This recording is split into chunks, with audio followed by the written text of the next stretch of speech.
Hello everyone, कैसे हैं आप सभी। चलो आज हम डिस्कस करते हैं बिजनेस स्टडी में importance of management, nature of management and level of management के बारे में। चैप्टर फर्स्ट का सेकंड पार्ट हम आज वीडियो में डिस्कस करते हैं। तो शुरू करें आज की क्लास।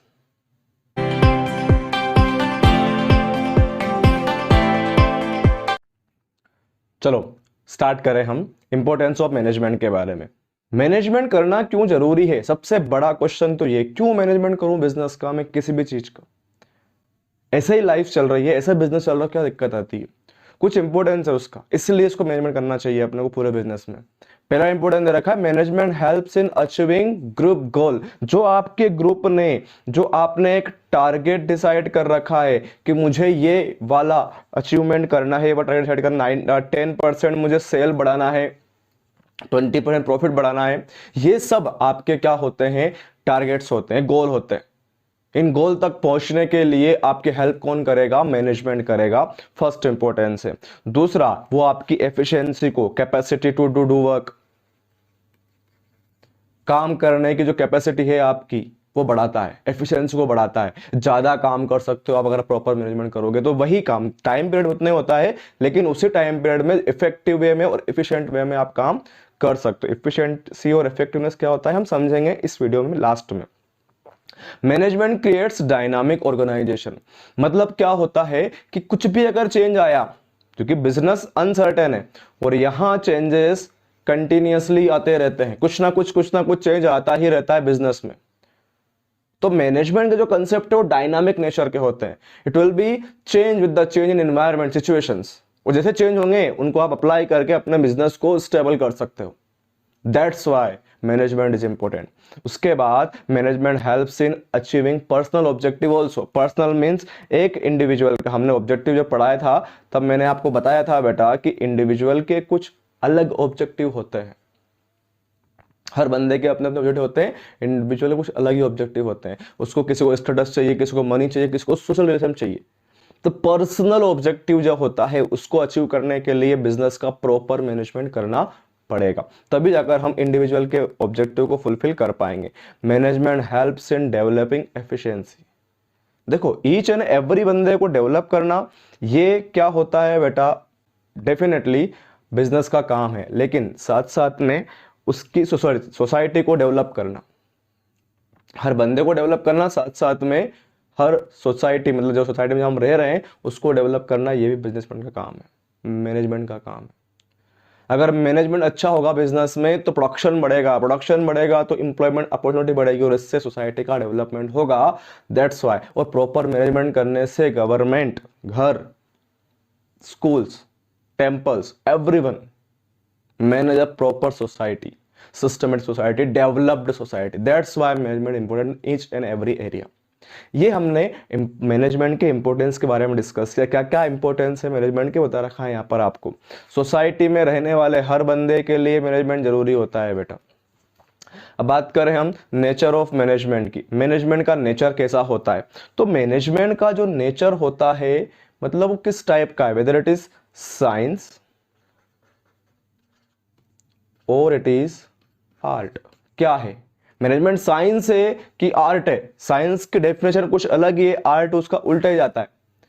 बट क्या मैनेजमेंट साइंस और आर्ट है? तो पहले हम वन बाय वन हम देखें कि साइंस क्या होता है, आर्ट क्या होता है। मैनेजमेंट एज अ साइंस, उसके पहले साइंस होता क्या है वो हम डिस्कस करते हैं। तो पहला दे रखा है, science is a systematic body of knowledge. मतलब क्या सर, हम एग्जांपल लेंगे पूरे साइंस में लॉ ऑफ ग्रेविटी का। This is the example for the science, systematic body of knowledge है। सिस्टमाइज तरीके से बताया गया है कि लॉ ऑफ ग्रेविटी क्या होता है, किस तरीके से अप्लाइड होता है और कौन सी चीजें को किस रेट से फेंकेंगे, मतलब किस स्पीड से फेंकेंगे तो कितने नीचे आएगी, सब कुछ डिफाइन कर रखा है सिस्टमेटिक वे में। मतलब science systematic body of knowledge है। साइंस क्या है, based on principles, observations and experiment. जैसे न्यूटन ने लॉ ऑफ ग्रेविटी दिया, तो हमने सुना है कि जैसे ही उसके सर पर एप्पल गिरा था और उसने उसका इन्वेंशन किया, बट इसका मतलब ये नहीं है कि जैसे वो पेड़ पे बैठा, मतलब पेड़ के नीचे लेट रहा था और सेब गिरा और चिल्लाने लग गया, it is a law of gravity, ये तो लॉ ऑफ ग्रेविटी हो गया, लॉ ऑफ ग्रेविटी हो गया। ऐसा नहीं किया उसने बेटा, उसने क्या किया, ऑब्जर्वेशन किए, एक्सपेरिमेंट किए, रिसर्च किया, सब चीज को ऊपर फेंक के देखा, then finally he concluded that there is a law of gravity exist in the earth. मतलब साइंस क्या है, ऑब्जर्वेशन, एक्सपेरिमेंट, रिसर्च करने के बाद ही कुछ चीजें बोलता है, और वो जो चीजें बोलने के बाद फिर चेंज नहीं हो सकती, ऐसा होता है साइंस। उसके बाद यूनिवर्सल वैलिडिटी, मतलब ऐसा नहीं कि एप्पल बस उसने इन्वेंट किया यूएस वाले बंदे ने तो वहीं गिरता है, हमारे यहां भी गिरता है, पूरी दुनिया में गिरता है बेटा, it is universal applicable. Okay, so ये साइंस था जो हमने पढ़ा। क्या मैनेजमेंट हमारा साइंस है? देखते हैं मैनेजमेंट का नॉलेज कैसा होता है, systematic body of knowledge. Definitely management करना it is not a easy way, मतलब इजी थिंग्स, मतलब इतना आसान नहीं है। मैनेजमेंट करने के लिए आपको प्रॉपर नॉलेज होना जरूरी है, आपके पास नॉलेज होगा तभी आप प्रॉपर मैनेजमेंट कर सकते हो। दूसरा, प्रिंसिपल के बेस, इसके प्रिंसिपल होते हैं मैनेजमेंट के, हमारे पास बहुत सारे प्रिंसिपल्स हैं बेटा, और वो सारे प्रिंसिपल एक्सपेरिमेंट करके ही बनाए गए हैं। जब तक उन पर एक्सपेरिमेंट नहीं हुआ तब तक वो नहीं बने। हर एक प्रिंसिपल हमारे यहाँ पर मैनेजमेंट में जो बनाए गए हैं वैसे के वैसे ही है जो उन्होंने एक्सपेरिमेंट करके, रिसर्च करके बनाए। ठीक है सर, क्या मैनेजमेंट के रूल्स यूनिवर्सली अप्लाई होते हैं? वो तो हमने पढ़ लिया, ऑल परवेसिव, घर में, पूरी दुनिया में, गवर्नमेंट, बिजनेस, स्कूल में, सब जगह अप्लाइड होते हैं विथ सम चेंजेस। बट थोड़ा सा डिफरेंस यहां पर साइंस और मैनेजमेंट में है कि साइंस के जो रूल्स होते हैं वो होते हैं hard and fast, it can not be change according to the situation, situation के बेसिस पर वो चेंज नहीं होंगे। यहां वहां पूरी दुनिया में लॉ ऑफ ग्रेविटी कैसा लगता है, बट मैनेजमेंट के प्रिंसिपल जो होते हैं, मैनेजमेंट के जो कंसेप्ट्स होते हैं, मैनेजमेंट जो पूरा होता है वो एक जैसा अप्लाइड नहीं होता है, it is change with the change in situations. तो इन एग्जैक्ट साइंस है बेटा, ये साइंस एग्जैक्ट साइंस नहीं है, it is in exact science, fully science नहीं है, बट हाँ कहीं ना कहीं साइंस के रूल्स रेगुलेशन हम भी फॉलो करते हैं। Almost we can say that management is a science. क्या मैनेजमेंट आर्ट है? तो पहले मैनेजमेंट की बात करें, आर्ट होता क्या है? तो existing theoretical knowledge, art means कला, किसी पर्टिकुलर फील्ड में एक्सपर्टीज हो जाना। अब ये जो नॉलेज है ये ऑलरेडी एग्जिस्ट करता है, बस हम उस फील्ड में अपने आप को क्या कर रहे हैं बेटा, परफेक्ट बना रहे हैं। So art is a existent knowledge like singing, dancing, acting, drawing, lots of the skills is there, teaching, communication skills, these are the art, ये सारे आर्ट्स हैं। अब ये कोई मैं पढ़ा रहा हूं तो पहली बार मैं नहीं पढ़ा रहा हूं, कोई बंदा डांस कर रहा तो पहली बार डांस नहीं कर रहा है, it is existing theoretical knowledge, already exist था यूनिवर्स में, बस हमने अपने आप को वहां परफेक्ट बनाना शुरू किया है। First point, personalised applicable, definitely every singer singing a different way of tone, way of pitches and way of song, melodious voice. okay, हर एक बंदे की, हर सिंगर के अलग तरीके का तो गाना होता है, हर बंदे की एक्टिंग करने का तरीका अलग होता है, हर टीचर के पढ़ाने का तरीका अलग अलग होता है। इट इज पर्सनलाइज्ड एप्लीकेबल, हर पर्सन टू पर्सन ही अप्लाइड होता है आर्ट का, and based on practice and creativity. नए नए तरीके आते हैं यहाँ पर, नए नए गाने आ रहे हैं, नए तरीके से बना रहे हो, प्रैक्टिस कर रहे हैं बार बार, हम पढ़ा रहे हैं नए तरीके से पढ़ा रहे हैं, यहाँ प्रैक्टिस कर रहे हैं बार बार। So it is an art, ये आर्ट होता है। तो क्या हमारा मैनेजमेंट भी आर्ट के फॉलो करता है कुछ rules and regulations? See, existing theoretical knowledge, definitely जो बंदा आज मैनेजर बना हुआ है वो पहली बार मैनेजमेंट नहीं करता है। जो बुक में लिखा हुआ है, जो कहीं लिखा हुआ है कि ऐसे मैनेजमेंट करना है, उसको पढ़कर, उस एक्सपीरियंस को लेकर भी वो मैनेजमेंट स्टार्ट करता है। पर्सनलाइज एप्लीकेबल, हर बंदे के तरीका होता है अलग अलग मैनेजमेंट करना है, कोई अग्रेसिव होता है, कोई अलग वे में करता है, कोई बैकवर्ड तरीके से करता है, कोई पीछे रहकर करता है, कोई ज़्यादा अट्रैक्टिव तरीके से करता है, कोई अटैकिव वे में करता है, बहुत सारे options. So various way to manage the things अलग अलग होते हैं, personalised applied and based on practice and creativity. नए नए तरीके ढूंढने पड़ता है बेटा यहाँ पर मैनेजमेंट करने के लिए, तभी तो हम डायनामिक एनवायरनमेंट में खुद को सर्वाइव कर पाएंगे. So we can say that our management is science as well as art also. मतलब हम कुछ लेवल तक कह सकते हैं कि हमारा मैनेजमेंट साइंस भी है, हमारा मैनेजमेंट आर्ट भी है. ठीक है सर, ये तो हो गया. क्या हमारा मैनेजमेंट प्रोफेशन है? प्रोफेशन, प्रोफेशन क्या होता है? हमने 11th क्लास में पढ़ा है, employment, business and profession. Profession means a skilled person having a special knowledge about the particular area. That's called the professions. क्या कैरेक्टरिस्टिक्स है प्रोफेशन को देखते हैं. Well defined body of knowledge. Professionals जो होते हैं वो well defined body of knowledge उनके पास होता है, वेल नॉलेज उनके पास अवेलेबल होता है. डॉक्टर्स स्पेशलिस्ट होते हैं अपने फील्ड में, लॉयर्स अपने फील्ड में स्पेशलिस्ट होते हैं. So they are the well defined body of knowledge, they have the well defined body of knowledge. Restricted entry. Profession में एंटर होने के लिए आपको एंट्रेंस एग्जाम देनी पड़ती है.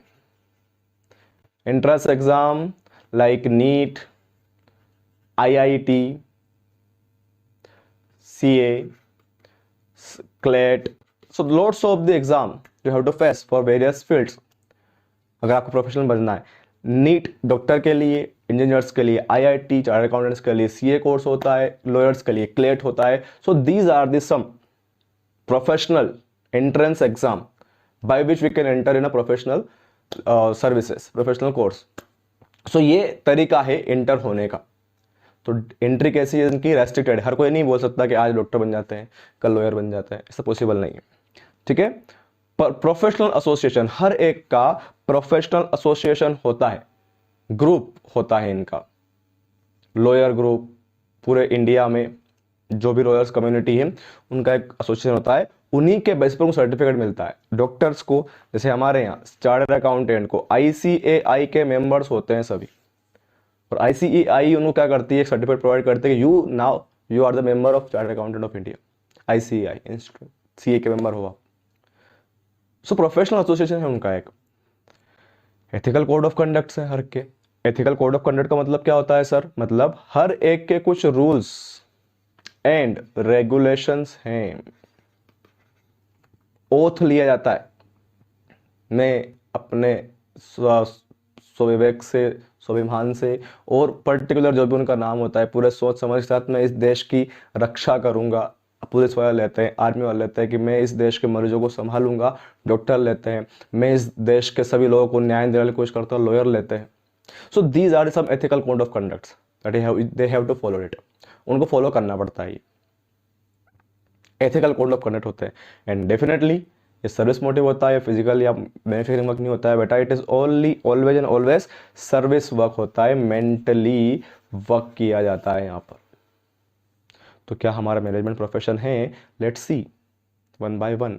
Based on well defined body of knowledge. Definitely अगर आपको एक्सपर्टीज मैनेजमेंट करना है तो आप क्या कर सकते हो? मैनेजमेंट की डिग्री MBA कर सकते हो. आप MBA बन सकते हो, प्रोफेशनल मैनेजर बन सकते हो. एंट्री रेस्ट्रिक्ट है डेफिनेटली. अगर आप प्रोफेशनल वर्क करना चाहते हो तो आपको IIM में एंटर करने के लिए केट फेस करना पड़ती है. Then will be a professional manager. केट फेस करना पड़ती है. प्रोफेशनल एसोसिएशन होता है. अगर IIM है तो डेफिनेटली होगा बेटा. कोड ऑफ कंडक्ट होते हैं डेफिनेटली. हमें बोला जाता है कि आपको कस्टमर के साथ लॉयल रहना है एज वेल एज आपके जो ओनर है उनके साथ भी लॉयल. हम मैनेजर हैं, हम बिजनेस संभालते किसी और का, तो हमें दोनों के साथ लॉयल रहना पड़ेगा. सर्विस मोटिव डेफिनेटली हम सर्विस प्रोवाइड करते हैं. इसका मतलब सर कंपल्सरली मैनेजमेंट प्रोफेशन होता है? Not at all. Some of the manager be a manager by their experience. कुछ बंदे एक्सपीरियंस से भी मैनेजर बनते हैं और वो उतना ही मैनेजमेंट अच्छे से कर सकते हैं जितना एक बंदा जो डिग्री लेकर करता है. सो वी कैन नॉट से फुल्ली कि मैनेजमेंट पूरा प्रोफेशन है, लेकिन हाँ मैनेजमेंट प्रोफेशन है, not fully profession. So management is art also, science also and professions also. तीनों हमने यहाँ पर देखे नेचर ऑफ मैनेजमेंट में. आगे हम देखें लेवल्स ऑफ मैनेजमेंट. मैनेजमेंट के कितने लेवल होते हैं? लेवल ऑफ मैनेजमेंट कितने लेवल होते हैं मैनेजमेंट के sir? So there are 3 level of management. First कौन सा होता है sir? The first one is top level. उसके बाद कौन सा होता है sir? The another one is middle level.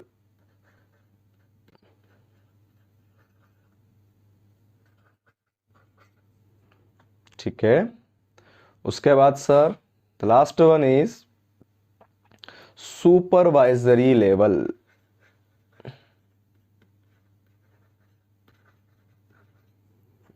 मतलब क्या सर? इन तीनों लेवल्स का बिजनेस मैनेजमेंट में मैनेजर्स 3 लेवल पर ही काम करते हैं, टॉप लेवल,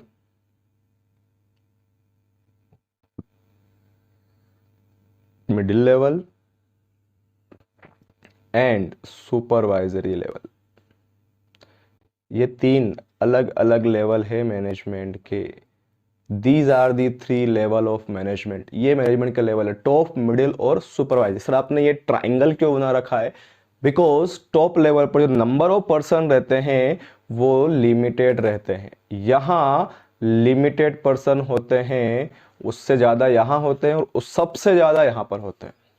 टॉप लेवल में कौन होता है सर? सो टॉप लेवल में होते हैं बेटा हमारे सभी जो बिजनेस के ओनर होते हैं, जो पॉलिसी बनाने का काम करते हैं, जो मेंटल एक्सरसाइज ज़्यादा करते हैं as compare to the other. CEO, CFO, directors, chairmans, this all are the top level person, top level management में रहते हैं।